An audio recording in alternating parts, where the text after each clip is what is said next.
Hi. Well, I have to tell you, getting down and getting off the floor is a skill that needs to be mastered, but not that particular. That's a little more than most people need to know. We are going to go through a simple step-by-step process how you can get down on the floor, get off the floor, and at the same time, get stronger, get better balance, and a good full body exercise. Mike, do you have more? You know, I could do a somersault too, but not quite like that. Well. But we're going to show you how to do this routine. Once you learn it, it should only take you about 3 minutes, and it's something you should practice regularly. Right. It's a good daily exercise with good benefits and safety implications. By the way, that was an Aikido technique I learned in the martial arts. I've practiced it hundreds of times. So anyways, it's not that hard to do after you do it a few hundred times. I don't recommend it to anyone unless you're fully trained. Bob and Brad, the two most famous physical therapists on the internet. Welcome to the Bob and Brad Physical Therapy channel. We help you get healthy, fit, and fit. Welcome to the Bob and Brad channel. We are the most famous physical therapy team on the internet. In our opinion, of course, And Mike. if you're new to our channel, we like to make people stay healthy, fit, and pain-free. And if you like this video, please subscribe. There you go. And if you don't like it, subscribe anyways. Actually, you'll like it. It's very healthy and entertaining. So we're going to go through a step-by-step guide, how to get on and off the floor. For this, you will need a chair, but we do want to mention if you are a beginner to this, maybe you have very poor balance, you're already using a walker, cane, or maybe you can't even do the stairs independently, then you probably don't want to try doing this on your own. You're going to want to go see a professional somewhere in a therapy department to help you with this. Right. So this is for someone who's able-bodied, walking without a cane, able to go up and down stairs. And then we'll go through when you should maybe have someone to possibly help you. Should we get started? Yeah, let's get to it. Okay. So a chair, a firm chair, firm armrest, firm seat pan, just like this one. A lot of firmness. Yep. Yeah, in other words, no soft, cushy chair that you would sit in the living room with to watch TV. So what you're going to do is go up to the chair like this. And first of all, see if you can go down, put your hands here or like this and come back up without any problems, no pain if you have joint pain or anything like that. The next thing you're going to do is take a pillow. Thank you, Mike. There. He's on the ball. Right there. And you can put your hands here, one here, or down like this.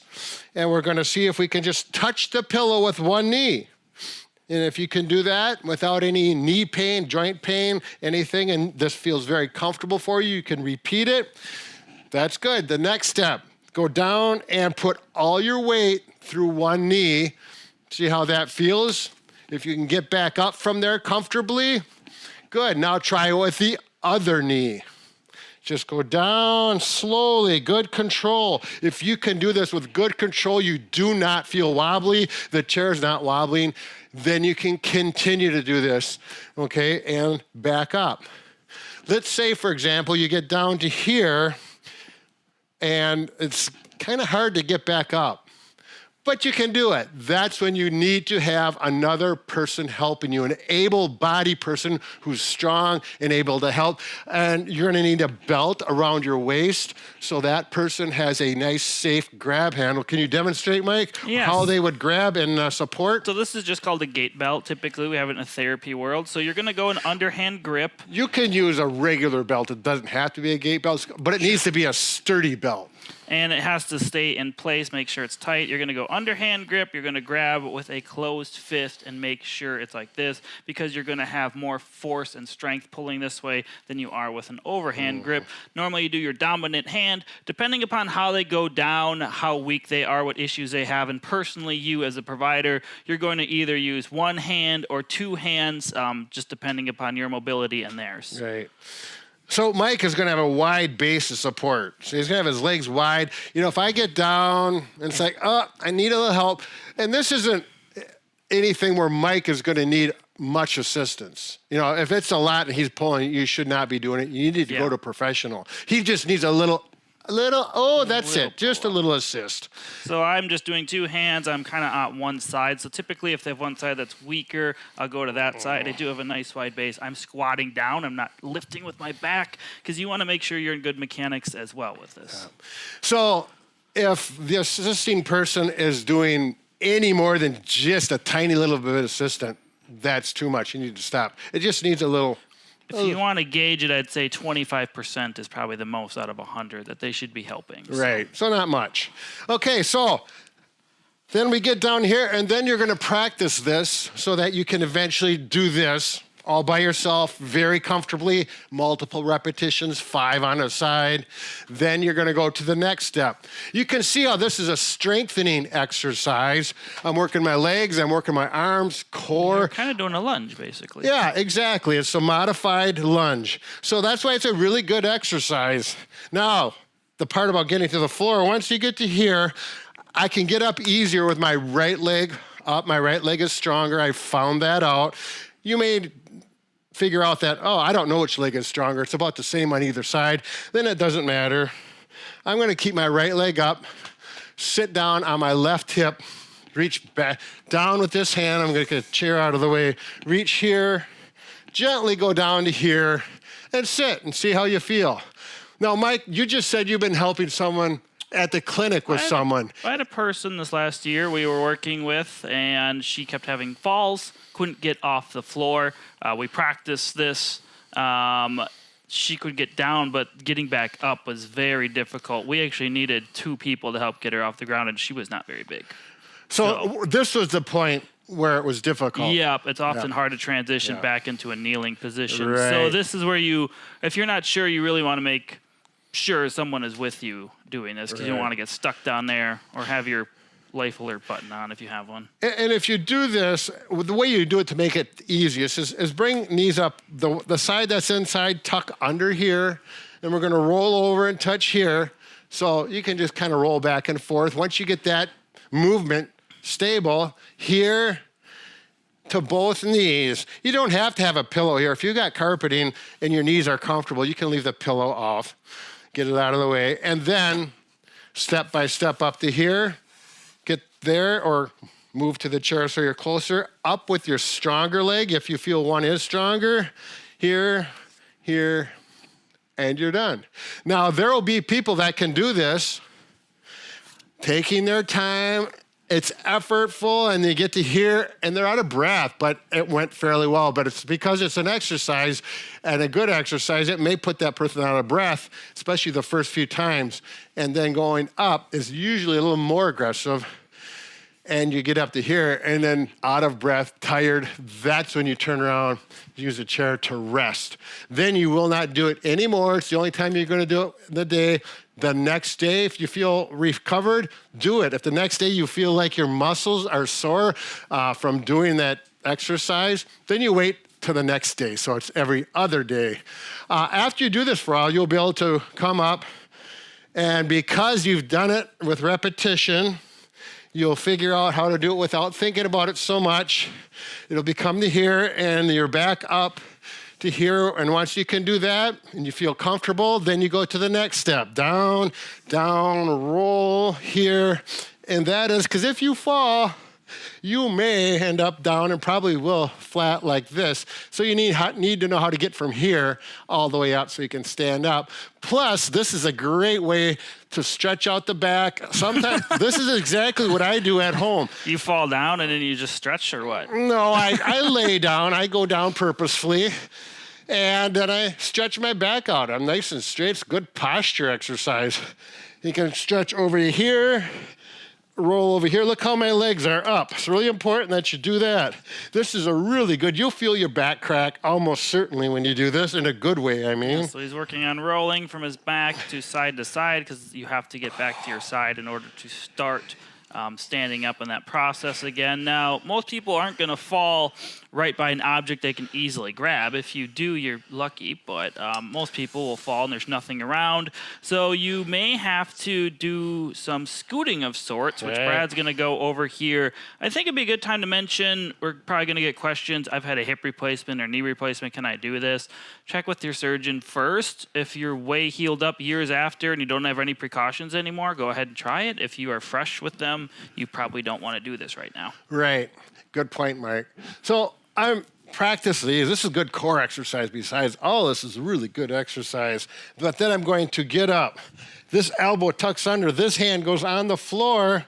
And then I'm going to cross my legs. You'll feel what's easier. Push, push. And up to here. The chair is way over there. So then we have our hands here. And we just lift our body up a little bit, our bottom, I should say. And you scooch over towards a chair or towards the steps. We'll use the chair. Either way, it works the same thing. Steps are probably a little easier because they're not so high. And then you're here. We've already practiced this routine. Hand to here, here, here, here, up with the strong leg, and to there. So, what do you say, Mike? Did I miss anything? Now, when you're on the ground, it depends upon if you injured anything. Make sure you're not injured first. And then you may have to use your legs and your arms or a mixture of both. Some people have stronger upper bodies, some people stronger legs. So when you're down here, just do what you can with that. Some people, if they can't move their legs, you're going to have to try to lift and then push with your arms. Other people, their arms maybe can't do much, so you're going to have to kind of push with your legs, and you may not even raise your butt. You may just slide on the ground, whatever you're on. Mm-hmm. Obviously, it's a lot easier inside than outside if you're on a, concrete or something. But you're going to have to try to move whichever way you can and take your time, rest as needed, and then, try to get to a steady object to get back up. All right, so again, the goal is to do this all the way down, get back up by yourself and feeling completely comfortable doing it. At that point, you don't stop doing it. You make it part of your exercise routine, doing it at least 3 times per day. That way, over time, it'll just be a normal thing. If you fall, you've been there before. You know exactly what to do without having to think about it because it's in the muscle memory. And I'm going to give you one more thing. Now that you're doing it, stepping ahead a few weeks, and you can do this completely independent. Let's make it a little more interesting while we're down here. You can simply work on getting your butt up if you're unable to, just like Mike demonstrated, so that is helpful. And then do the crab walk if you want. Some people may never be able to do this, and that's fine. There's some people who will want a little more of a challenge. It's good for the arms as long as your shoulders are not painful, except for fatigue. You can go forwards. You can go backwards. Just looks funny. Yeah, it does. And then for those people who are pretty able-bodied, and don't even need the chair, and you think, I want to be able to get up from here, there's that little thing you can do where you take this leg, tuck it way under here, and then you point that way. If you point that way, that's going to bring your body that way. And then you just go like this and stand up. That's advanced. Some people will be able to do it. Some won't. To get down, just start with a stick. If you can go down, back like this, foot up. This is a really good squat exercise, by the way. It's good for leg strengthening. And if you can do this, then it's a matter of just going down like this. And then up. The stick actually makes it a little bit harder going down. Remember to point, you point that way, and that helps you get up. Little trick. So that last portion, most people will not need to do that or want to do it. That's only for people who want the challenge and feel like, oh. Yeah, so if you're in your 60s, 70s, still very mobile and can get down on the floor and back up, just keep practicing it because it's good to do. You become more comfortable with it. Your mobility improves. You're comfortable on the ground. If you look at most Asian cultures, they sit on the ground all the time, and they have good longevity getting on and off the floor. And that's where I've learned most of this is through Aikido, which happens to be a Japanese martial arts, especially that pointing technique. That's a little thing that really helps out a lot. I do want to mention one other thing. If you have grandchildren or they're starting to come up, you got to get down on the floor and play with them, so it's good that way as well. Makes you a better grandparent. Don't you say? Well, all the grandkids that I have, or even children for that matter. I don't know. There's a cat and dog in my house. Yeah, It's that's enough for right. me right now. Nieces and nephews? Yeah, my nephews. There you go. All right, so another video for doing this is 7 creative ways to get off the floor, which gives, like it says, 7 different options to get yourself off the floor if you have fallen and are maybe injured slightly, Yes. but still can move. There are many different circumstances to falling and how to get up. So check that video out. All right, enjoy the day and get on and off the floor at will, not by accident. I thought you were going to say get on off the floor the safe way, but never mind. That just rhymes.